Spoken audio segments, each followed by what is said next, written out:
થોડી વાર માટે વાતો નહીં, આપણે એક ટોપિક ડિસ્કસ કરી લઈએ.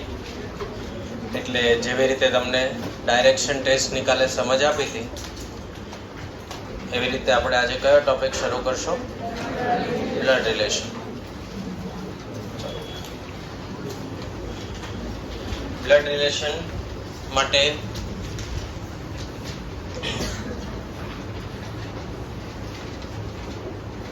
એઝ અ ચિલ્ડ્રન આપણે બે રીતે આપણા પેરેન્ટ્સ સાથે બ્લડ રિલેશનમાં હોઈએ. એક ફાધર સાઈડનું ફેમિલી જેને પેટર્નલ ફેમિલી કહેવાય, એક મધર સાઈડનું ફેમિલી જેને મેટર્નલ ફેમિલી કહેવાય. બરાબર? બધાની માતૃભાષા ગુજરાતી જ છે, બરાબર? કોઈ હિન્દી મીડિયમ, કારણ કે એમના વર્ડ્સ ચેન્જ થઈ જાય. ઓકે, બધાની માતૃભાષા ગુજરાતી એટલે આપણે એ રીતે એક્સપ્લેન કરશું. ઇંગ્લિશમાં બેનિફિટ એ છે કે બહુ લિમિટેડ સંબંધોના નામથી બહુ બધા રિલેશન એક્સપ્લેન થાય. જેમ કે આપણા ફાધરને નાના ભાઈ હોય તો કાકા કહેશું, મોટા ભાઈ હોય તો કોઈ સમાજમાં કાકા બોલાય, કોઈમાં મોટા પપ્પા બોલાય, કોઈમાં બાપુજી બોલાય, જેવું જેનું કાસ્ટ. બરાબર? ઇંગ્લિશમાં કોમન વર્ડ ફુવા માટે, પપ્પાથી મોટા ભાઈ માટે, નાના ભાઈ માટે, બધા માટે અંકલ. કોમન વર્ડ કાકી, પપ્પાથી મોટા ભાઈના વાઈફ, ફઈબા, બધા માટે આંટી અથવા આંટ. બરાબર? આની આ વસ્તુ માસા અને મામા સાઈડ મેટર્નલ અંકલ બોલાશે. માસા અને મામા સાઈડ શું કયો વર્ડ આવશે? મેટર્નલ. એવી રીતે આપણે આખું બધા જ રિલેશનના ઇંગ્લિશ વર્ડ પહેલા સમજશું અને પછી ક્વેશ્ચન કેવી રીતે સોલ્વ થાય એ સમજવું. પહેલા બધું સાંભળવાનું, સમજવાનું, જોવાનું, પછી ગણશું. ફાધરના ફાધર એને આપણે ગ્રાન્ડફાધર કહીશું. એમના પણ ફાધર માટે આગળ ગ્રેટ વર્ડ આવી જાય, ગ્રેટ ગ્રાન્ડફાધર. બરાબર? જેમ દિશા પણ રિલેટિવ હોય એટલે સાપેક્ષ. મેં તમને કાલે કીધું હતું કે મારા પોઈન્ટ ઓફ વ્યૂ થી આ રાઈટ હેન્ડ છે, તમારા પોઈન્ટ ઓફ વ્યૂ થી આપણે ગ્રાન્ડફાધર કહીએ તો ગ્રાન્ડફાધર માટે આપણે બની જઈએ ગ્રાન્ડસન. સન નો સન એટલે ગ્રાન્ડસન. રાઈટ? એમ જેમ દિશામાં પણ સાપેક્ષને ધ્યાનમાં રાખો કે કોના સંદર્ભમાં વાત થઈ રહી છે, એમ રિલેશનમાં પણ આપણે એ ધ્યાનમાં રાખશું કે કોના સંદર્ભમાં વાત થઈ રહી છે. બરાબર? તો ફુવા અને ફઈ માટે અંકલ આંટ, ગ્રાન્ડફાધર ગ્રાન્ડમધર, દાદા અને દાદી. મમ્મીના ફાધર મધર આપણે હેબિચ્યુઅલી દાદા દાદી બોલીએ, સ્પેસિફિક ગુજરાતીમાં વર્ડ છે નાના નાની. Maternal grandfather, maternal grandmother. બરાબર? કોઈ વખત મેટર્નલનો ઉલ્લેખ ન કર્યો હોય તો જોવાનું કે બીજા બધા ઓપ્શન કયા છે, એના આધારે નક્કી થશે. બીજા અનમેરિડ પીપલ માટે મધર ફાધર સાઈડના રિલેશન આવશે. મેરિડ વ્યક્તિ માટે વાઇફ નું ફેમિલી એ હસબન્ડ માટે ઇનલોસ કહેવાશે અને હસબન્ડનું ફેમિલી વાઇફ માટે ઇનલોસ કહેવાશે. બરાબર? હસબન્ડ ના સાસુમાં કે સસરા તો father in law, mother in law. Same similar wife માટે વાઇસ વર્સા એટલે રિવર્સ. હસબન્ડ ના ફાધર કે mother, father in law, mother in law. બરાબર? એમાં પાછળ શું લાગી જાય? ઇનલોઝ. ઇનલોઝ એટલે હસબન્ડ માટે ઇનલોઝ એટલે વાઇફના સાઈડનું ફેમિલી અને વાઇફ માટે ઇનલોઝ એટલે હસબન્ડના સાઈડનું ફેમિલી. બરાબર? આ કોમન વસ્તુ. બરાબર? ભાઈનો દીકરો ભત્રીજો, ફિમેલ હોય તો ભત્રીજી. નેફ્યુ એટલે ભત્રીજો, નીસ એટલે ભત્રીજી. બરાબર? ફઈ ફુવા, અંકલ આંટી, માસા માસી, મામા મામી. Maternal side uncle aunty. બરાબર. ગ્રેટ વર્ડનો મિનિંગ ખ્યાલ આવી ગયો. એક જનરેશન આગળ હોય એટલે ગ્રેટ થઈ જાય. એક જનરેશન આગળ હોય એટલે શું થઈ જાય? Great grandfather, great grandmother, grandson, great grandson. એટલે એક જનરેશન આગળ જતું રહે. એના માટે વર્ડ કયો યુઝ થાય? ગ્રેટ. ઓકે, ચાલો હવે આટલું બેસિક વસ્તુ છે. ઇનલોઝ નો મિનિંગ ખબર પડી ગયો. મેરીડ વ્યક્તિ માટે હસબન્ડ હોય તો વાઇફની સાઈડનું ફેમિલી, એના માટે ઇનલોઝ કહેવાય. અને વાઇફ હોય તો હસબન્ડના સાઈડનું ફેમિલી, એના માટે ઇનલોઝ કહેવાશે. બરાબર. બીજા આપણા ગુજરાતીમાં જેટલા સ્પેસિફિક નામ હોય છે સંબંધોના, એવા ઇંગ્લિશમાં આવશે. એક્ઝામ્પલ તરીકે સાડુભાઈ. બરાબર. તો સાડુભાઈ નો સાડુ બ્રધર્સ થાય. એવા કોઈ સ્પેસિફિક વર્ડ આવતા નથી. બરાબર. Open MCQ 1 of blood relation.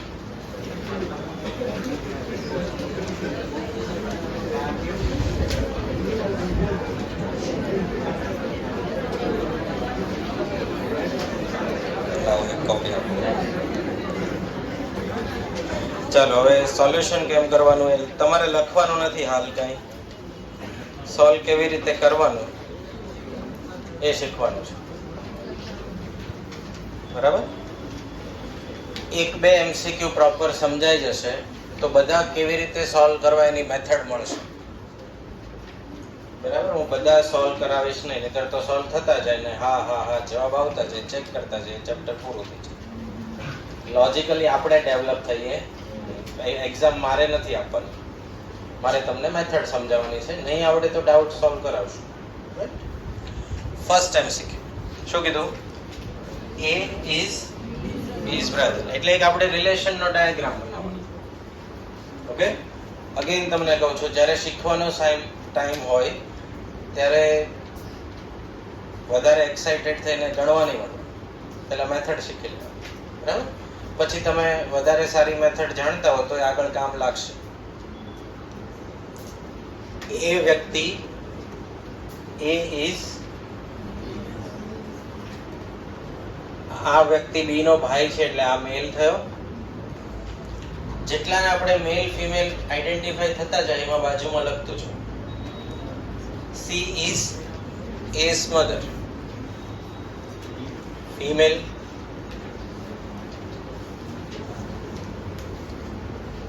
C A ના મમ્મી છે. આનો ભાઈ હોય તો B ના પણ મમ્મી જ થાય. D is C's father.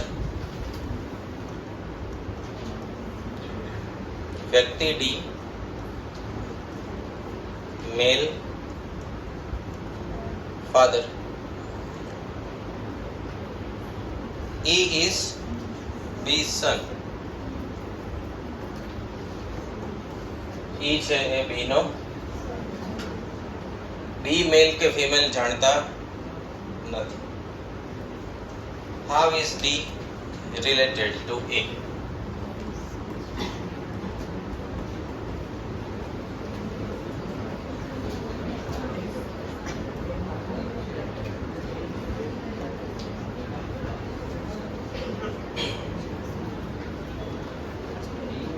આનો ગુજરાતી સમજો પેલા.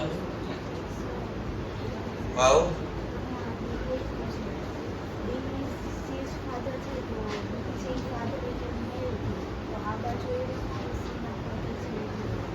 D છે એ C ના ફાધર છે, તો મેં D ને મેલ લખ્યા ને C ના વચ્ચે રિલેશન શું છે? ફાધર લખ્યું. હવે તમારો ક્વેશ્ચન શું છે? Okay. How is D related to A? એટલે હવે કન્ફ્યુઝન થાય કે D A ને કયા નામથી બોલાવશે એ સંબંધ લખું કે A D ને કયા નામથી બોલાવશે એ સંબંધ. ક્વેશ્ચન ભૂલી જાઓ, પહેલા ડાયાગ્રામ જુઓ. A B ના ભાઈ મેલ, એના મધર સી, એના ફાધર ડી. કોઈ પણ બ્લડ રિલેશનનો પ્રોબ્લેમ સોલ્વ કરવાનો સૌથી સ્ટાન્ડર્ડ મેથડ કોઈ એક કેરેક્ટરમાં આપણે જતું રહેવાનું. જેમ કે તમે એ બની જાઓ, બી ના ભાઈ છો, તમારા મમ્મી સી, એના ફાધર ડી, એટલે ડી તમારા નાના થયા, સી તમારા મધર થયા. એ વ્યક્તિ તમે મેલ કેન્ડિડેટ છો, તમારે એક, તમે કોઈના ભાઈ છો, એ બેન કે ભાઈ એ નક્કી નથી, અને એને એક સન કોણ છે? ઈ. હવે શું થયું? How is D related to A? તો તમારા માટે શું થાય? ગ્રાન્ડફાધર. શું થાય? ગ્રાન્ડફાધર. હવે ઓપ્શન ગ્રાન્ડસન પણ છે, જો બંને આપ્યું છે.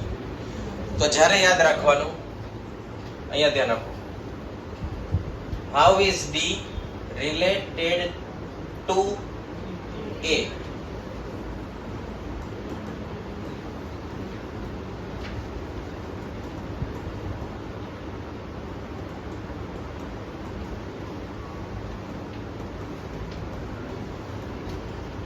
વ્યક્તિ ડી ને વ્યક્તિ એ રિલેટેડ ટુ એ, વ્યક્તિ ડી ને વ્યક્તિ એ જેને ટુ હોય એ કયા નામથી બોલાવશે? તો ડી ને એ વ્યક્તિ કયા નામથી બોલાવશે? બરાબર. હવે પ્રેક્ટિકલ સિનારિયો જો,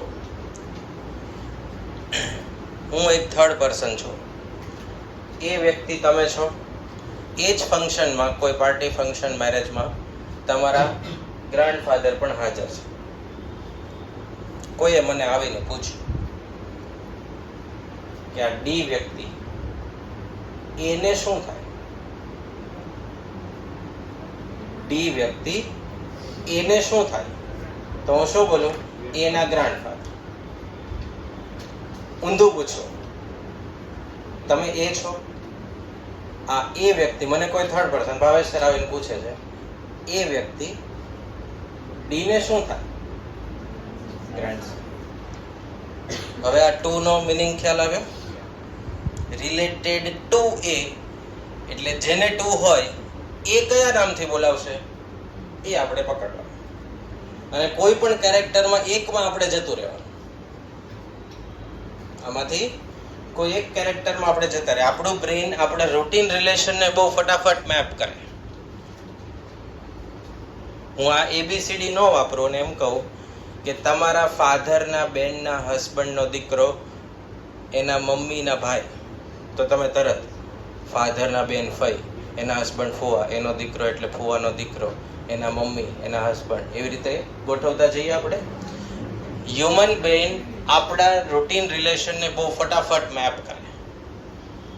એટલે એટલું સ્પીડથી મેપ થાય તો તરત જવાબ આવી જાય.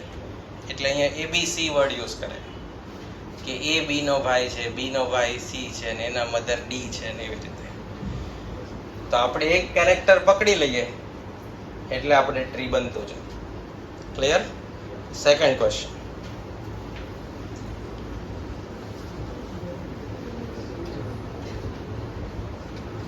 શું કીધું? A is B's brother. A is brother male. C is A's father, male father. D is C's sister, female sister. E is D's mother, female mother. How A is related to D? How A is related to, sorry, how B is related to E? વ્યક્તિ A તમે, તમારા father C, એના sister D, એટલે તમારા ફઈ, એના મમ્મી ફઈના મમ્મી એટલે આપણા ફાધરના મમ્મી, દાદી. How is B? બી એટલે તમે કોઈના ભાઈ છો. હવે આ મેલ ફિમેલ બે હોઈ શકે. તો grand daughter, great grand daughter, grand aunt અને ડોટર. તો ડાયરેક્ટ ડોટર તો આવે જ નહીં. ડાયરેક્ટ ડોટર તો મધર ડોટર અથવા ફાધર ડોટર રિલેશન હોય તો એ થાય. તો ઓપ્શન કયો વધ્યો? Grand daughter. આ મેલ છે કે ફિમેલ આપણે જાણતા નથી, પણ ગ્રાન્ડ સન ઓપ્શન છે નહીં, એટલે સાચો ઓપ્શન કયો? બરાબર, ક્લિયર? ચાલો આના જેવું ત્રીજું, A is B's sister.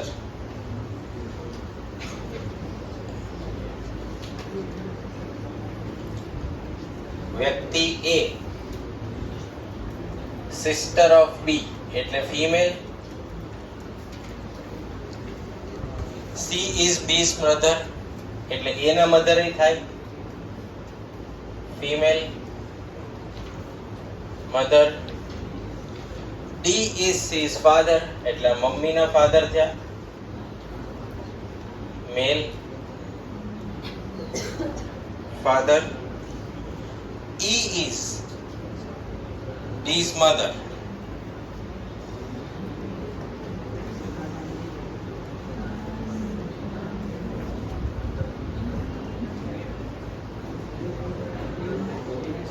Then how is A related to D? આ તમે છો, કોઈના બેન, એના મમ્મી C એટલે તમારા મમ્મી, અને એના ફાધર D એટલે તમારા માટે નાના. How is A related to D? શું આવશે? ગ્રાન્ડ ડોટર કે grand father? How is A related to D? Granddaughter. Answer check કરો.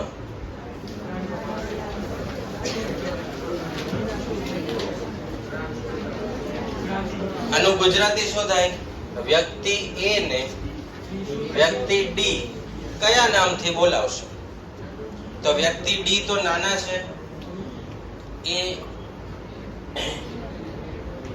એની ડોટર, એનો કોઈ સન કે ડોટર હશે, એના તમે બેન થાવ છો. બરાબર, સિસ્ટર લખ્યું છે.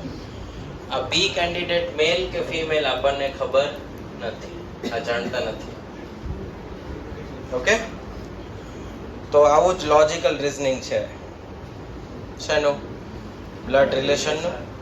હવે આવા રિલેશનલ ટ્રી બનાવવા એ સ્ટુડન્ટનું કામ છે. કેવી રીતે બનશે એ મેં સમજાવ્યું. કેટલા ક્વેશ્ચન છે? 55. તમારે 6 સુધી ગણવાના. 3 મેં ગણાવ્યા એ અને 3 બીજા. કેટલા? 6. આના કેટલા માર્ક છે? 5. બરાબર, આના કેટલા માર્ક છે? 5. હવે કાલે આપણે અમુક દાખલા ગણ્યા હતા, એ એમસીક્યુ સોલ્વ કરો તો 1 માર્ક આવે, અને આને સોલ્વ કરો તો 1 માર્ક આવે. ઓકે, એટલે દરેક સ્ટુડન્ટની એક કોમન સ્ટ્રેટેજી એ રહેશે કે આપણે જેટલા, મારા ભાગમાં 11 ચેપ્ટર છે, એમાંથી કયા ચેપ્ટર પસંદ કરીએ તો 50 માંથી મેક્સિમમ માર્ક કવર થાય, અને ભાવેશ સર તમને જે ભણાવશે એમાંના કયા ચેપ્ટર પસંદ કરીએ કે જેથી 50 માંથી મેક્સિમમ માર્ક કવર થાય. અને એ બધું ભેગું કરીને આપણે પહેલા ક્યાં પહોંચવાનું? 50. બરાબર, પહેલા ક્યાં પહોંચવાનું? 50. તમે 50 ની ફૂલ એશ્યોરિટી થઈ જાય પછી તમે રેન્ક લાવી દો, અમને કોઈ વાંધો નથી. જેણે તમને શંકાની નજરે જોયા હોય એ ખાલી એટલું જ પૂછશે કે ફાઉન્ડેશન ક્લિયર થયું કે નહીં. બરાબર ને? તમને જજ કરતા હોય એવા માણસો, આપણા હિતે જ શું હોય? આપણા શું હોય? હિતે જ શું હોય કે આ એમને 2 જણાના ભેગા થઈને 60 માર્ક નો થતા હોય. પણ આપણને જજ શું કરે કે આનાથી સીએ થશે કે નહીં, એવા આપણા હિતેચ્છુને આપણે બતાવવું પડે કે થાય. એના માટે શું કરવાનું, પહેલા 50 માર્ક લાવવાના. એ 50 પૂરેપૂરા તમારા 2 કલાકમાં કવર થઈ જાય, પછી તમે રેન્ક લાવી દો, અમને કોઈ વાંધો નથી, પણ 50 નીચે આવવા જોઈએ. આવા 4 ચેપ્ટરના કેટલા માર્ક છે? 20. બરાબર? તો એ 20 માર્ક માટે 5 ને 5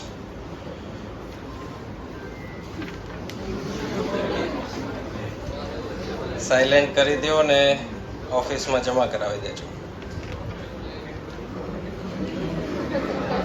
તમારી ઈચ્છા એ પૂરી થશે.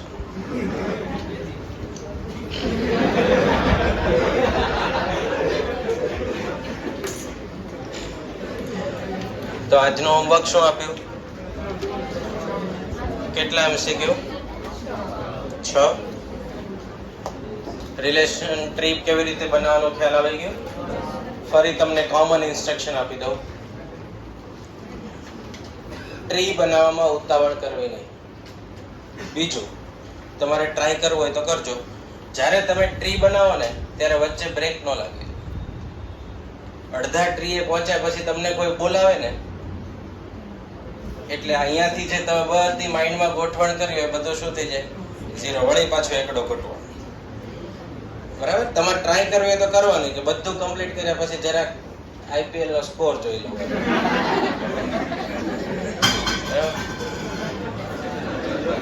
તો જે ગોઠવણ થઈ હોય માઇન્ડમાં કે કોણ કોના શું રિલેશનમાં છે, એ બધું શું થઈ જાય? ધોવાઈ જાય. અને અગેન ફર્સ્ટ ડે થી મેં તમને કીધું છે કેટલી મિનિટ્સ મળે છે? માત્ર 2 કલાકની જે મિનિટ થાય 120 એટલી જ મળે છે.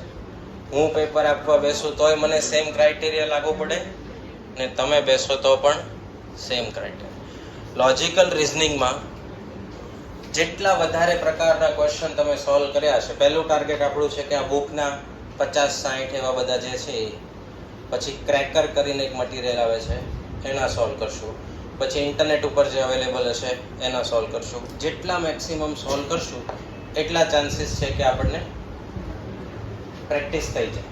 બરાબર? એવી કોઈ ગેરંટી નથી, ભલે હું ભણાવું છું તોય, કે હું એક્ઝામ દેવા બેસું ને કોઈ દાખલો સોલ્વ કરું તો મને ત્યારે એનું લોજિક આવડી જ જાય એવી કોઈ ટીચરની પણ ગેરંટી હોતી નથી. પણ સ્ટુડન્ટે વધુમાં વધુ પ્રેક્ટિસ કરી હોય તો ઓછા સમયમાં સોલ્વ થશે.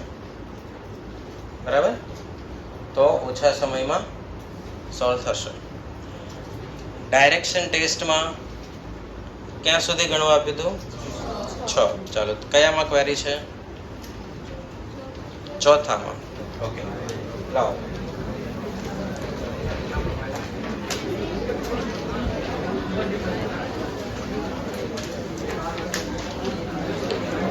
આજે તમને 2 હોમવર્ક, જેને યાદ ન રહે લખી લ્યો. બ્લડ રિલેશનના 1 થી 6 અને ડાયરેક્શન ટેસ્ટના 7 થી 10. 7, 8, 9, 10. કેટલા ગણવાના? 4. બરાબર? હું 30 મિનિટથી વધારે સમય તમારો હોમવર્ક માટે લઈશ નહીં. મેક્સિમમ કેટલી મિનિટ? 30. ચોથું જોવાનું છે. Arun start from a point and walk 10 kilometre east. તો પહેલું કામ નોર્થ, સાઉથ, ઈસ્ટ, વેસ્ટ એ પોઈન્ટ થી સ્ટાર્ટ કર્યું. ઈસ્ટમાં, then turn to north and walk 3 kilometers.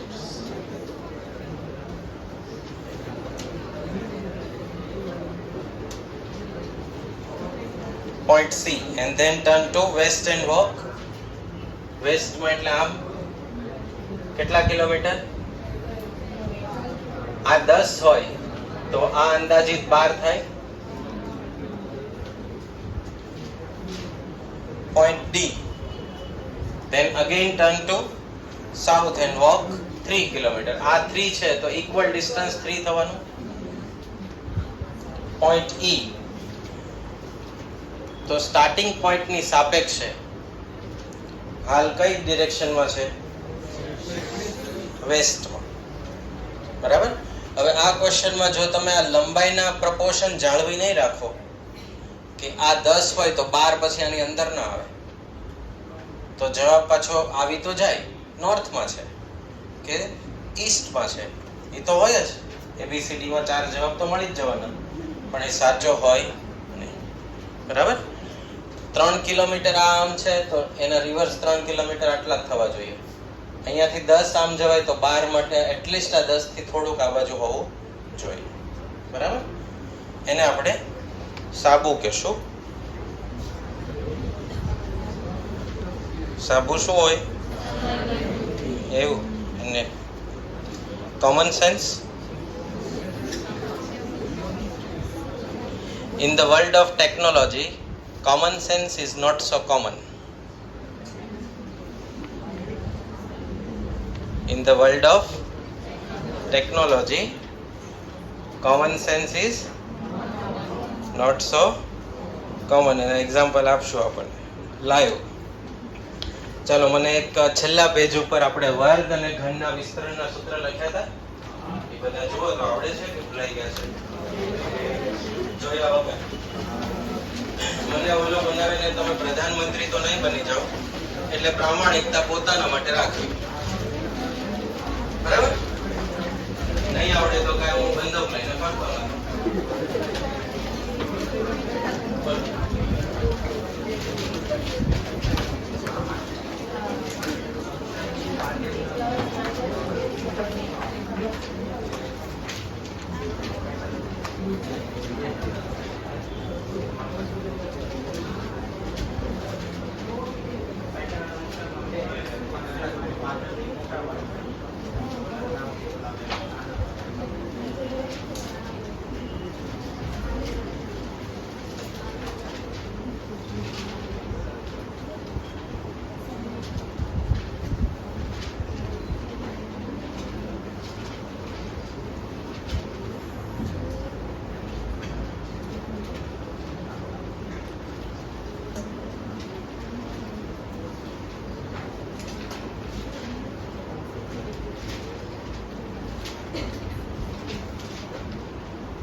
હવે પોતે ચેક કરી લ્યો, મેં લખાવેલા એની સાથે કમ્પેરિઝન કરો.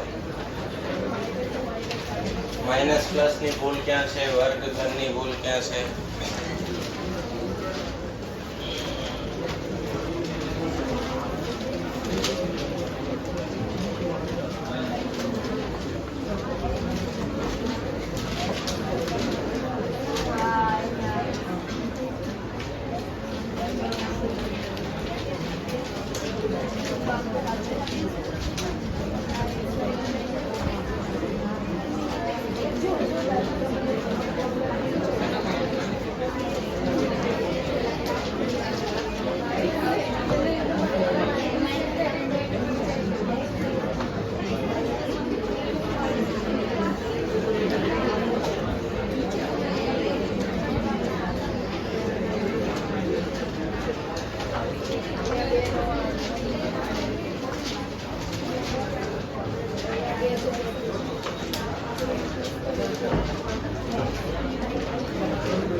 ચાલો થઈ ગયું. તો મેં જે હોમવર્ક આપ્યું એ કરતા આવવાનું. હવે આપણે નવો ટોપિક સ્ટાર્ટ કરશું, રેશિયો. ચેપ્ટર 1 ઓપન કરો.